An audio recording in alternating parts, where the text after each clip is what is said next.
Президент України Володимир Зеленський доручив голові свого офісу Андрію Єрмаку організувати зустріч з Путіним. Все йде до того, що ця зустріч відбудеться, заявив Зеленський. Раніше він запропонував Путіну зустрітися на Донбасі, але той запросив президента України до Москви в будь-який зручний час і відмовився обговорювати війну. Як зазначив Зеленський, головне – це суть. Про що, а де і коли – це вже деталі.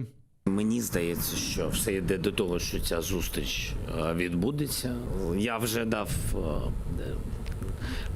задачу керівнику Офісу президента Андрію Єрмаку, щоб він з'єднувався з адміністрацією президента Путіна і вони знайшли порозуміння, знайшли терміни і місце чи місто, де ми можемо зустрітися. Я вважаю, що